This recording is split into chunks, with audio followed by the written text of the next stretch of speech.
Number 10. Southern Unique Tower. The Thai economy boomed during the early 90s, sparking the rapid development of new skyscrapers throughout Bangkok, but the glory was short-lived. In 1997, Asia descended into a financial crisis which hit Thailand hard. The demand for large-scale construction projects diminished as the funds to build them ran dry. One of the hardest-hit structures was a planned office building and luxury apartment complex called the Southern Unique Tower. It was only partially finished when the Thai baht collapsed, bringing construction to a screeching halt. Today, the 49-story building sits derelict and vacant in the heart of Bangkok, where it's become a home for squatters and stray dogs. Southern Unique is also allegedly haunted, earning it the nickname the Ghost Tower. Several dead bodies have turned up inside the decrepit skyscraper, along with an unexplained population of creepy mannequins. To stop people from breaking in and recoup some of its losses, the building's owner had opened the tower to tourists. Southern Unique is just one of more than a dozen unfinished ghost towers throughout Bangkok, which stand as eerie reminders of just how quickly the economy can go from prosperous to flat broke. Number 9. Clipperton Island. Clipperton Island is a tiny, isolated atoll in the eastern Pacific, just west of Mexico. Nobody lives there now, but it was inhabited for a short time during the early 20th century. It's hard to understand how this barren island with no source of fresh water appealed to anyone. But it was abundant with guano, or bat droppings, which is a highly effective fertilizer. Eager to cash in on the valuable manure, the British Pacific Island Company built a mining operation there with the Mexican government's blessing. Around 100 men and women were moved there for work, receiving all the necessities from a supply ship that came every 2 months. These regular visits stopped during the Mexican Revolution. The people at Clipperton Island were forgotten about as they languished without food, medication, and other life-sustaining provisions. At one point, an American ship passed by and offered help, but Captain Raymond Arnault, who was in charge of the island, stubbornly refused, confident that Mexico would come to Clipperton's aid.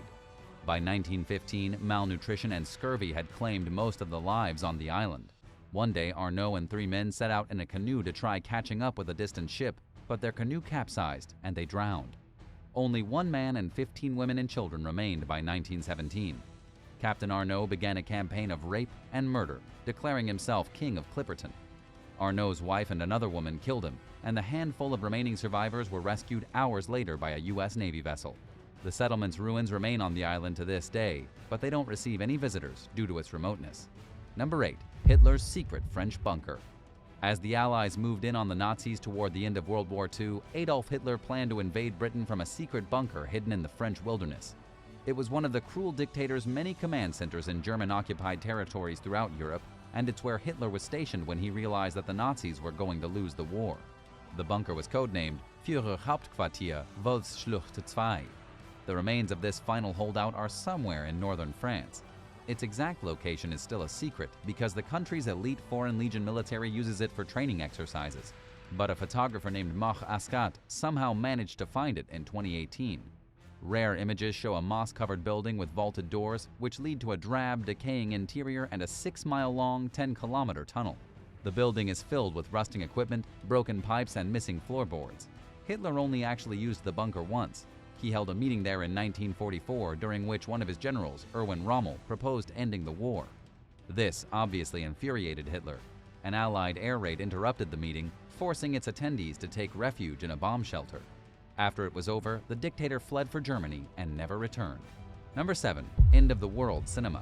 During the 1990s, a Frenchman named Dien Adel built a 700-seat open-air cinema in the middle of the desert near the southern tip of Egypt's Sinai Peninsula. As a former drama student, he wanted to provide the growing resort town of Sharm el-Sheikh with an entertainment venue. In 1997, Easel distributed flyers promoting the theater's scheduled opening night, during which he planned to show the movie Jurassic Park.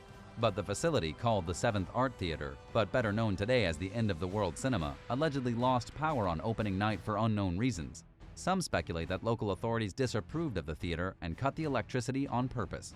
Sadly, no movies or concerts ever played at the cinema, and it was soon forgotten about. In 2014, photographs of the dilapidated structure appeared on Estonian photographer Kaupo Kika's website and rapidly went viral. Sadly, it appeared as though someone had completely destroyed the theater's seats. Local authorities closed the area to tourists in 2018, leaving us with only these viral photographs to learn about it. Number 6. Pyramiden. North of the Arctic Circle in Norway's Svalbard archipelago, there's an abandoned mining village like no other. Known as Pyramiden, it was originally founded by Swedish nationals in 1910. The Soviet Union bought the property in 1927 and spent the next 7 decades mining coal there. At first, hardly anyone lived at Pyramiden, but the population grew rapidly after World War II when the Soviet Union dumped money into developing the town. Dozens of buildings were constructed, including housing, a hospital, a cafeteria, a museum, and a recreational center. The population peaked during the 80s with over 1,000 residents. Despite all the funding and work that was put into Pyramiden, it was never actually profitable. In 1998, the site received an order to shut its doors. The settlement cleared out over the following months, leaving it completely abandoned. Today, Pyramiden is occupied by seabirds, seals, polar bears, and the occasional human explorer who finds their way there. Its deserted buildings stand as a testament to an all but forgotten industrial Soviet lifestyle and culture. The site is in remarkably good condition still, owing to the sterile Arctic climate. It looks much like it did when it was abandoned. Furniture, dishes, books, and personal belongings remain exactly where they were left over 23 years ago. The Soviet artwork that adorns the buildings and walls remain intact. While some buildings have decayed, experts predict that the settlement could last for 500 years. Plant life won't take over in this extreme cold, and decomposition occurs much more slowly there than it does in warmer environments. Would you like to visit Pyramiden? Let us know in the comments below, and if you're liking this video, be sure to hit the thumbs up and subscribe buttons if you haven't already. Number 5. Fordlandia. In 1928, Henry Ford tried to carry out his dream of creating a community based on the values that made the Ford Motor Company successful. He also sought a new source of affordable rubber as prices skyrocketed under a British monopoly on the material. Dubbed Fordlandia, the community was built in the Amazon jungle of northern Brazil, a region with an ailing economy that Ford promised to revive. But it wasn't the utopian neighborhood that he had in mind. It was fraught with problems from the very beginning of its construction. Ford grossly overpaid for the plot of land, which could only receive deliveries of building materials during the rainy season because it was extremely difficult to get to. Already frustrated with the conditions, which included a rotting food supply, workers revolted during the project's early stages. American employees and skilled workers were housed in a nicer part of Fordlandia than their unskilled and Brazilian co-workers, who were relegated to an area that lacked a nice view and running water. Ford had originally planned to sell wood from trees that were cleared to build the community's water tower, hospitals, schools, cafe, dance hall, 18-hole golf course, and sawmill, but the timber proved to be worthless. In December 1930, a fight broke out between a brick mason and a supervisor. Workers rallied behind the mason and began vandalizing and destroying the settlement. Managerial staff escaped by ship and had to return with military personnel to get the unruly protesters under control. Numerous efforts to grow rubber trees proved fruitless, even when experts were called in to help. Nevertheless, Fordlandia remained in operation. Henry Ford died in 1947 after investing upwards of $20 million into the settlement. His grandson, Henry Ford II, took over the company. His first order of business was to cut costs, and he sold the Fordlandia property back to the Brazilian government for just $250,000. Around 100 people remained at Fordlandia in the ensuing decades. In a strange turn of events, the city has experienced a renaissance in recent years. Around 3,000 people currently live there, despite much of the infrastructure being rusted and in ruins. There's a museum at the site where visitors can get a first-hand glimpse of what life was like for Fordlandia's residents during its heyday. Number 4. Hashima Island. Hashima is a small 16-acre, 6.5-hectare island located off the coast of Nagasaki, Japan. It was home to a coal mining facility and a surrounding settlement that grew rapidly as workers and their families moved in. Concrete tower blocks were connected by a series of overhead bridges, as well as a maze of streets and underground tunnels. Shops, schools, public pools, and other public buildings sprang up to accommodate Hashima's burgeoning population. At one point, the metropolis became so jam-packed that the island was artificially expanded with landfill. People, buildings, and pathways were literally stacked on top of one another. At its peak, the city was home to 5,259 residents, with a population density of 216,264 people per square mile. To give you an idea of just how crowded it was, modern-day Manhattan has a population density of 66,940 people per square mile. As many as 6 people were crammed into each apartment. The demand for coal eventually fell, and the industry began to lag, leading to the mine's closure in 1974. After nearly a century of use, Hashima was abandoned. Many families just left their belongings behind, and the structures throughout the island were left as is. What's left of the once bustling city now sits eerily silent and crumbling from decades of decay. The ruins at Hashima are extremely dangerous. Visitors can catch a distant glimpse of the buildings during guided tours, but exploring the ruins requires special permissions from local authorities. Number 3. Ross Island. During the British imperial rule of India in the 19th century, colonial authorities established a penal colony in the remote Andaman and Nicobar Islands. The remote region, located over 800 miles, 1,287 kilometers from the Indian mainland, seemed like an ideal place for housing rebels who fought against British rule. They chose a tiny island, measuring less than 1/3 of a square mile, as the site for the prison's administrative headquarters. Inmates were forced to clear trees to make room for dozens of Victorian-style buildings, including an extravagant bungalow for the penitentiary's commissioner. Known as Ross Island, the property had tennis courts, swimming pools, a church, and elegant gardens. Meanwhile, convicts lived in deplorable conditions. They were malnourished, overworked, exposed to disease, and experimented on with malaria drugs that made them extremely sick and depressed. The prison was finally shut down in 1937 after decades of committing human rights abuses against prisoners who fought for India's freedom. During World War II, the Japanese raided the island for useful materials.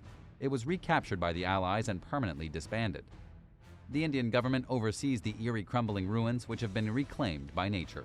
Number 2. Georgia Nuclear Aircraft Laboratory. Georgia's Dawson Forest is home to the Georgia Nuclear Aircraft Laboratory, a former United States Air Force testing facility known as Air Force Plant 67 or AFP-67. Built during the early 1950s, the clandestine site was used for exposing military equipment to radiation. Working in partnership with Lockheed, one of the military's main goals was to determine whether it was possible to develop a nuclear-powered airplane. The facility's nuclear reactor was unshielded. Whenever it was turned on, employees had to retreat into underground bunkers. All the trees nearby lost their leaves from the radiation. The facility was closed down and dismantled in 1971. Most of what went on there remains top secret to this day. All that's left of the facility are the concrete pilings and husks that were left behind, as well as the building's foundation and a smaller structure nearby. Portions of the site are fenced off, inaccessible to the public today just as they were when it was in use. The underground tunnels and bunkers that housed personnel when the reactor was in use were filled in, but people continue to search for them. Thankfully, there's no detectable radiation at the site. Number 1. Bannermans Castle. Pullipull Island is located just 50 miles, 80 kilometers north of New York City in the Hudson River. After the Revolutionary War, General George Washington signed a plan to use the island as a military prison, but it appears as though it was never built. An entrepreneur named Francis Bannerman bought the 6.5-acre, 2.6-hectare property over 100 years ago in 1900 as a storage place for excess military equipment. He planned to house his goods in an eccentric Scottish-style castle, but the building was only partially finished when he died in 1918. Construction stopped, and in 1920 a gunpowder stash exploded, destroying part of the castle. In 1950, the only ferry that serviced the island sank, leaving Bannerman's Castle abandoned. New York State bought Pullipull Island in 1967 and became the castle's official new owner.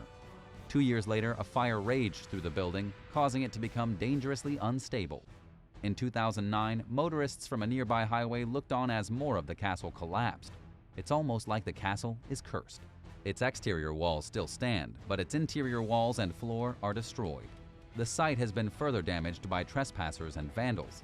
An organization called the Bannerman Trust is currently working to preserve the castle and make it safe for visitors.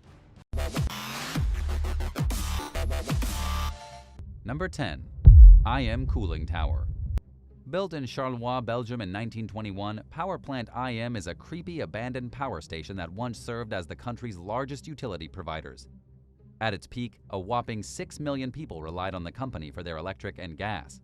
The plant's massive cooling tower was capable of cooling 480,000 gallons of water per minute. Water was let into the top of the tower and was cooled by incoming wind that entered through the openings at the bottom of the structure. It operated until 2007, when it closed its doors at the demands of environmental protesters. They blamed the plant for creating 10% of Belgium's CO2 emissions. Plans have been in place to demolish the plant for years now, but it hasn't happened yet. Its massive cooling tower still looms over the nearby neighborhood of Monceau-sur-Sambre. The structure stands as a shell of its former self after being gutted by trespassers looking for scrap metal. Its moss-covered interior looks like something out of a dystopian sci-fi movie. Parts of the property are finally being demolished, and security has tightened at the site, so catching a first-hand glimpse of the tower is unlikely. It's amazing to think that a place like this was once so powerful and now is just a massive, ghostly building. Number 9. 1992 World Expo remains. Nearly 42 million people visited Charterhouse Island, La Isla de la Cartuja, in Seville, Spain over a 6-month period during the 1992 World Expo. Over 531 acres, 215 hectares were used for the event, which celebrated the 500th anniversary of Christopher Columbus's departure from the port of Seville. Its theme was the Age of Discovery. Touring the massive site took several days. After the expo ended, most of its pavilions were demolished and its monorail track was removed. But the property still contains many remnants of the event, including monorail stations, exhibits, a sphere, a replica of a space rocket, and other decorative features which are being overtaken by nature. The eerily quiet streets still bear the expo's seal. There are some newer structures at the site, including a research building and an amusement park, which stand in stark contrast to their seemingly apocalyptic surroundings. The expansive zone that was reconstructed as a theme park was called Parque Isla Mágica. Although the event drew a massive crowd, it left Seville with decades-long debt and a sprawling site filled with decaying fixtures. The site may appeal to the curious urban explorer, but economically speaking, it's useless. Number 8. Kaiten. The Kaiten volcano in Chilean Patagonia erupted violently in 2008 after sitting dormant for over 9,000 years, hurling ash more than 10 miles, 17 kilometers into the sky. It was the first rhyolitic eruption to be observed in modern times. Rhyolitic eruptions are highly explosive, causing magma to spew catastrophically. Volcanic ash rained down on the town of Kaiten 6 miles, 10 kilometers away. Mud flows caused the nearby Blanco riverbanks to burst, turning one of the town's streets into a new channel. Around 5,000 residents were evacuated as buildings were buried in up to 5 feet, 1.5 meters of sediment. Today, Kaiten remains deserted and uninhabitable. It looks like it was a war zone.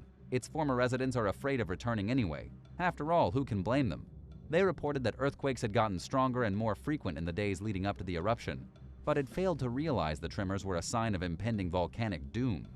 I don't know about you, but if I felt a bunch of earthquakes and lived near a volcano, I'd get the heck out of there.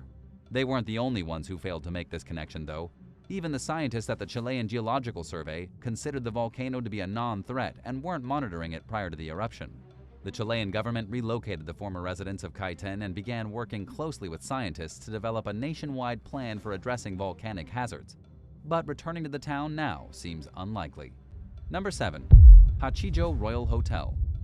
Prior to the 1960s, it was difficult for Japanese citizens to travel abroad, so the tourism industry focused on domestic destinations. The Hachijo Royal Hotel opened in 1963 on the volcanic island of Hachijojima in the Izu Islands archipelago south of Tokyo. The government promoted the island as the Hawaii of Japan, sparking rapid development and drawing an influx of visitors. People flocked to the Hachijo Royal Hotel, which was one of the most extravagant buildings on Hachijojima.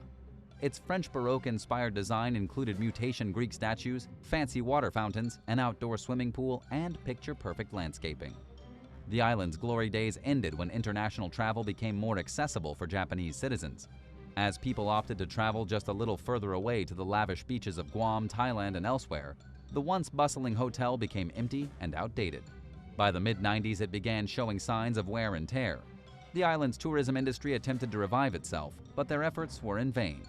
After undergoing several ownership and name changes, the hotel closed in 2003. Today, the structure is in a sad state.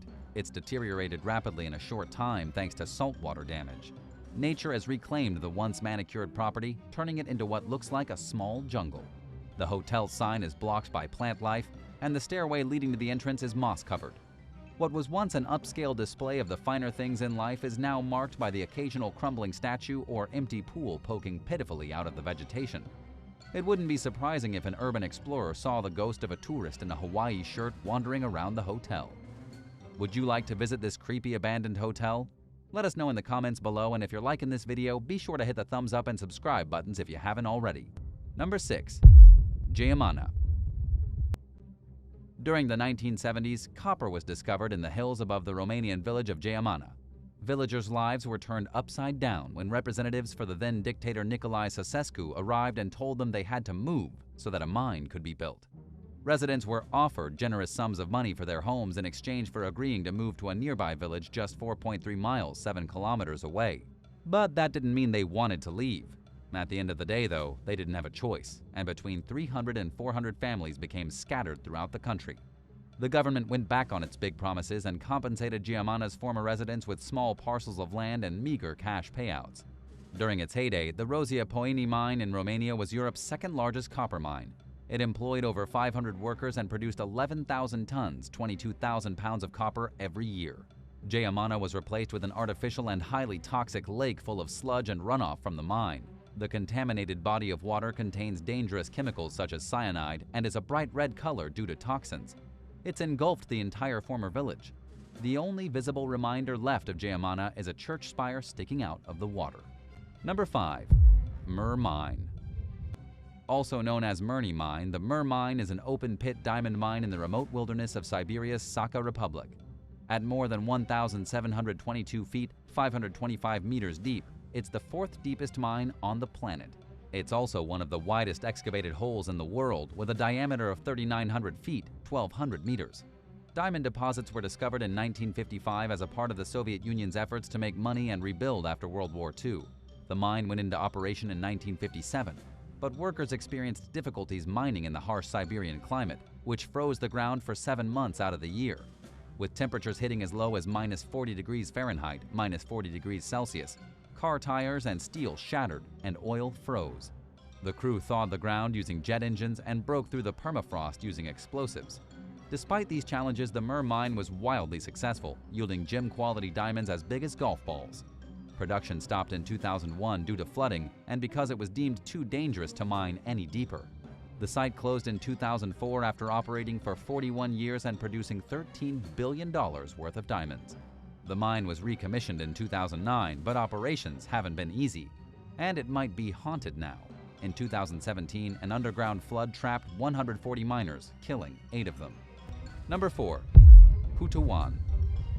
Nearly 2,000 fishermen and their families once lived in the village of Hutuan on China's Schengen Island. The sleepy settlement was an entirely different world from the bustling city of Shanghai, just 40 miles, 64.4 kilometers away. The community thrived until the early 1990s, when its fishermen failed to keep up with the industry's growing demands. Most of Hutuan's population fled to the Chinese mainland and elsewhere in search of better opportunities. Only a handful of residents remain today. Nearly every building is overgrown with plant life, earning the village a reputation for being the greenest settlement on Earth. Inside the homes, things remain exactly as people left them. Furniture and other belongings have remained in place for decades and counting, frozen in time. Hutuan is now a tourist destination, leaving a bittersweet mark on the area for those who once called it home, and the few who still do. While the community is happy to profit from visitors, it has not revived the local economy. Number 3. Cape Romano dome houses. In the early 1980s, retired oil producer Bob Lee built a series of dome-shaped solar-powered structures on Caxambas Island in Collier County, Florida. He intended to use the 6 interconnected buildings as his family's luxury vacation home. Equipped with solar panels and rainwater recycling capabilities, the 2,400-square-foot, 223-meter structure was designed to be entirely self-sustaining. It was also intended to be hurricane-proof, owing to its domed roofs. Lee sold the home in 1984, but he repossessed it from the buyer just 3 years later, remodeled it, and moved back in. When Hurricane Andrew hit in 1992, the buildings remained intact, but the windows were blown out and the interior was mostly destroyed. The Lees moved out, and the ocean slowly crept up on the property, which once stood 20 feet, 6.1 meters from the shore, thanks to storm damage and an eroding coastline. Lee sold the property yet again in 2005. He warned the buyer to build a seawall, but the man intended to move the house away from the water and ignored Lee's advice. Hurricane Wilma hit shortly thereafter and destabilized the home's foundation. The new owner still wanted to move the house, but couldn't get the necessary building permits. He refused to demolish it and began receiving fines to the tune of $250 per day. Then in 2017, Hurricane Irma caused 2 of the domes to collapse. All that remains of the weathered home are its 4 remaining partially submerged domes and a massive fine in the owner's name, courtesy of Collier County Code Enforcement. Number 2. Ciudad Real Airport. When you think of a creepy abandoned place, one of the first things that probably comes to mind is an old, decrepit building. But that's not always the case. Located 120 miles, 200 kilometers south of Madrid, the Ciudad Real Central Airport was in operation for just 3 years before it closed its doors in 2012. As Spain's first privately funded airport, it was planned and financed during a construction boom that occurred in the late 90s and early 2000s. But it didn't open until after the global financial crisis of 2008 had set in. International flights to and from Ciudad Real didn't begin until 2010. The only international flight the airport offered traveled to and from London via Ryanair, and the service was canceled just a few months later. Domestic flights continued until 2012. Ciudad Real was built to accommodate overflow from the airport in Madrid, but it was an inconvenient 2-hour drive from the city and there was no train station nearby. After the failed airport declared bankruptcy, critics speculated that it was built just to serve the interests of the construction industry. Enough loans had been taken out to cover the construction costs, but nobody had invested the amount of money that was needed to turn the airport into a functioning business. Number 1. Gusanville. The Parisian suburb of Gusanville-Vieux-Pays was once considered an attractive place to live. Home to 144 families, it retained a quaint, old-town charm but was close to the city. There were shops, cafes, a church, and even a weekend farmers market that drew customers from outside the village. Things took a turn for the worse in 1973 when a prototype for a Soviet supersonic jet crashed into the town during the Paris Air Show. The accident destroyed 15 houses and a school and killed 8 residents as well as the plane's crew. A year later, Charles de Gaulle International Airport opened nearby. The airport is so close to Gusanville, the neighborhood is considered part of the runway approach. Low-flying planes passed over the town day and night, causing unbearable noise and rattling the historic brick homes. Almost all of Gusanville's residents moved within a year after the airport opened. Some people were so eager to get away, they didn't even bother to sell their homes first. The airport bought 100 of the vacant houses in exchange for agreeing to take care of them, but the contract was never enforced. There are a few residents left, but the village consists mostly of abandoned squares, overgrown yards, and decrepit, boarded-up, graffiti-covered homes with broken windows. Some houses have been demolished, but many still stand despite their sad state. Because the village church is a protected property, nothing near it can be destroyed, sparing a good portion of the town from the wrecking ball. The church is one of Gusanville's only fixtures that has remained in good condition. As a historic monument, it's taken care of while everything around it rots. The commotion that once filled the town has been replaced with a chilling silence, punctuated by the deafening sound of some commercial jets passing overhead. Some of the last holdouts who refused to leave Gusanville tried to revive it in recent years, and the population has increased slightly, but the homes need millions of dollars worth of renovations. Number 10. Micronesia Miracle. In 2018, a passenger plane crashed into the water off the coast of Chuck Island in the Micronesia archipelago. The plane had been attempting to land at the local airport's runway when it missed and continued forward, where it crash landed in the water. Normally, this would be deadly for every last passenger on board. But something miraculous happened that day. When the plane crashed, not a single person died. Local fishing boats quickly hurried out to the scene of the disaster, where they helped to rescue all 40 passengers and 7 crew members. While 7 people did need to be taken to the hospital, only one of them was in critical condition. That being said, they did make a full recovery. How did the disaster occur in the first place? While details about the crash are limited, there was poor visibility due to weather conditions, and when coming in for landing, the plane hit the runway too late, kept going, and crashed into the water. Number 9. Coronavirus Close Call. A woman in Ecuador had an extremely close call with the coronavirus. Alba Mauri was 74 years old when the doctors at the hospital where she was being treated for COVID-19 marked her as dead. Her family was notified. They went to visit the hospital morgue, but did not look carefully at the body shown to them due to coronavirus safety protocols. Her distraught family told the hospital to cremate her and then send over the ashes. The family was later shocked to learn that Alba wasn't dead. The family was grieving. They supposedly had her ashes on the mantle at their house, and that was when they received a phone call from the dead woman. She had just woken up from a coma that she had been in for 3 weeks. Her family had already thought she was dead for a whole month. The hospital had somehow mixed up Alba with a different patient.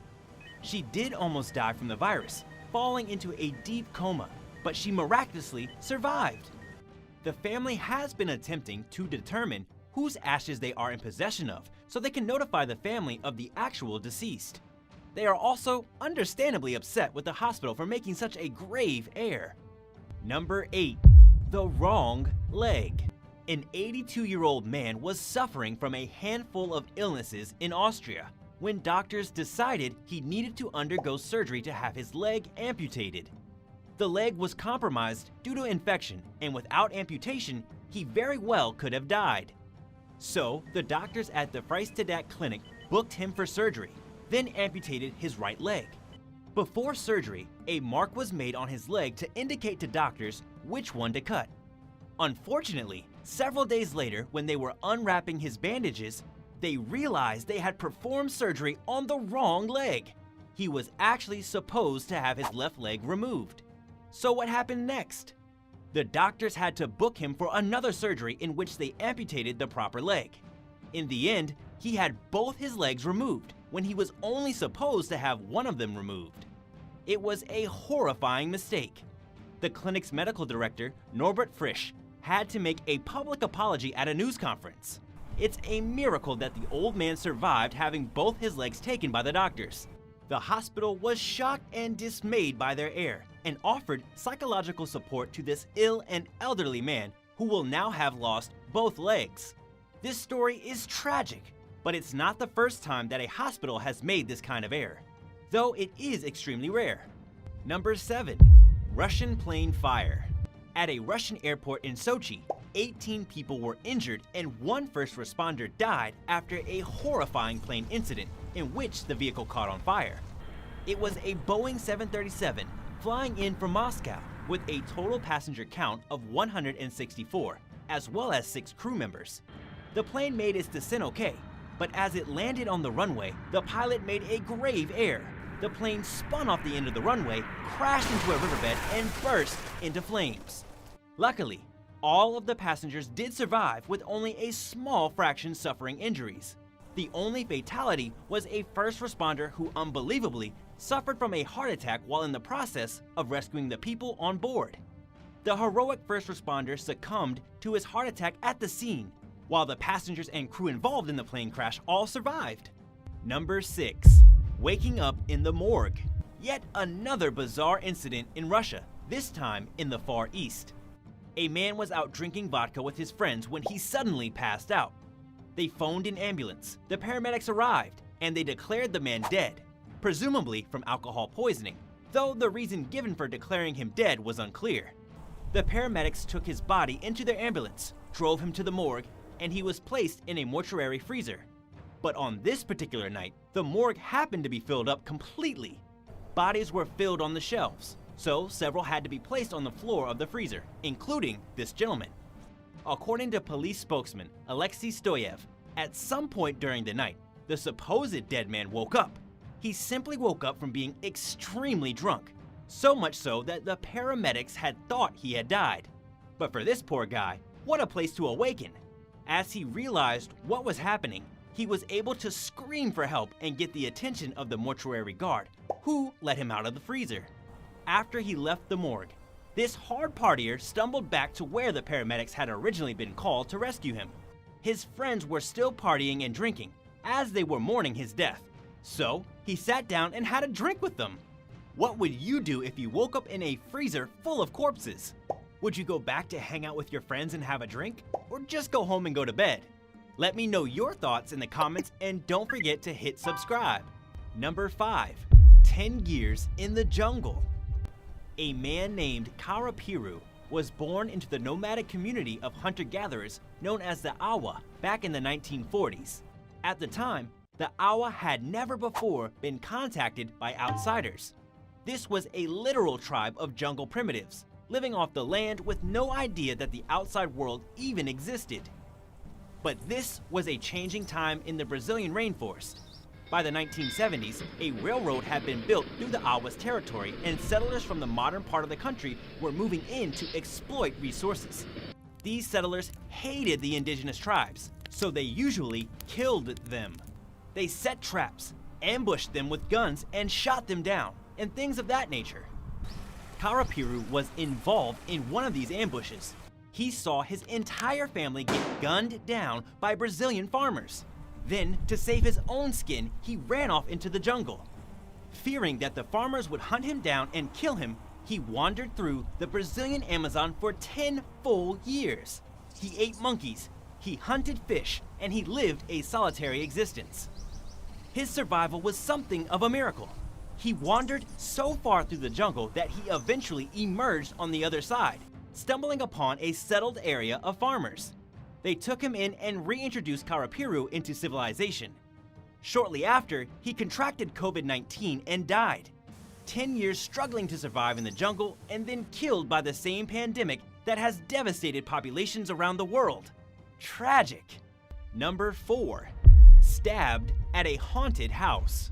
At a haunted house in Ohio, an 11-year-old boy is lucky to be alive after he was stabbed almost to death. This happened near Halloween at the Seven Floors of Hell haunted house, located on the Cuyahoga County Fairgrounds. It's one of the creepiest haunted houses anywhere in the USA, with the actors taking their job extremely seriously. They are charged with freaking out the guests to the best of their abilities. But one actor by the name of Christopher Pogozelski took his job a little too seriously. He was trying to scare the young boy with a knife that was supposed to be a prop. According to what the boy's mother said to the Washington Post, he told the actor that he wasn't afraid because he knew his knife was fake. In response, the man stabbed him in the foot with his knife, which turned out to be real. The child suffered a serious cut to his left toe, almost severing it. Christopher was then arrested by the police and charged with negligent assault. Once under arrest, Christopher told the cops that he brought his own knife from home because he felt that fake weapons weren't effective enough to be scary. While being dedicated to the job is usually a quality to admire, this guy didn't seem to understand boundaries. Stabbing and injuring a child for a more authentic scare? Yikes. Number 3. Foreign snake. After traveling 4,500 miles, the deadliest snake in the entire world just about killed a stonemason in the UK. The deadly serpent had been a stowaway inside a container of rocks shipped in Creepiest in Essex, all the way from India. Somehow, while these rocks were being loaded into the huge steel container, the venomous reptile slipped in as well. It then traveled halfway around the world inside the container. When the container was dropped off in the United Kingdom, at a stone quarry where workers were waiting to unload the rocks, it slithered out to say hello. One of the stonemasons at the quarry noticed the 2-foot-long reptile and walked over and picked it up. He called the authorities to let them know he found a bizarre animal. When the police showed up, he was still walking around and holding the snake. The police told him it was dangerous, so he put it in a box. But here's the deal. This was a saw-scaled viper, an extremely aggressive and vicious snake with potent venom. If a person is bit by one of these vipers, they usually suffer an excruciating death. Its venom causes the internal organs to rot, leading to a slow and painful end. The only reason it didn't bite the stonemason was that it had been so cold from its journey across the world. The snake was too lethargic to strike, which is likely what saved the man's life. I imagine he was pretty shocked when he realized just how close to a painful death he had just been. Number 2. Close call for the lion tamer. At a Russian circus, a lion tamer is lucky to be alive after a brutal attack from one of his lions. During the show, the lion tamer had 2 lionesses wrestling in the middle of the ring. People in the crowd were drinking and cheering. The ringleader was lashing the lions with his whip. Everything was going according to plan. But suddenly and without warning, one of the lionesses turned on him.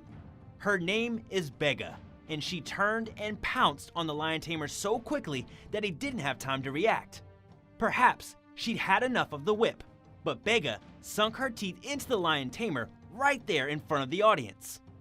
From this point, it was absolute pandemonium.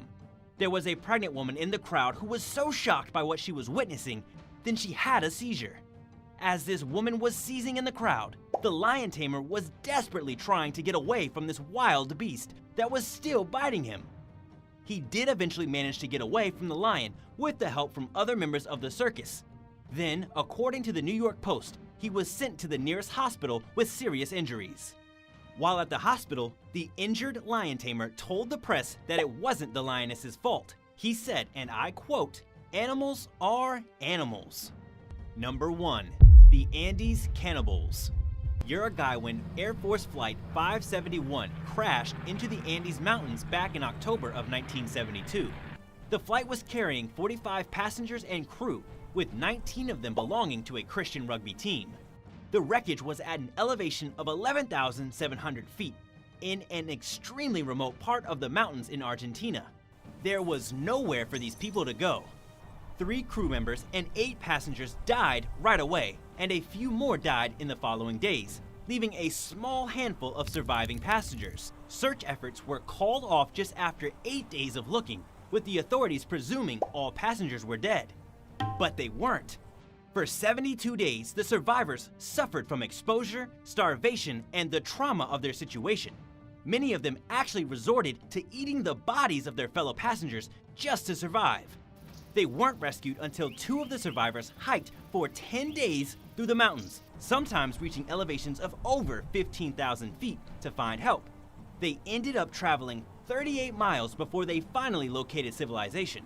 They then managed to organize a rescue effort, with the authorities going to pick up the rest of the survivors. In the end, it became known as the Miracle of the Andes. A total of 16 survivors were rescued. And yeah, by that point, they had all been forced to resort to cannibalism to survive. What's your greatest survival story? Tell me all about it in the comments, and remember to subscribe for more awesome videos.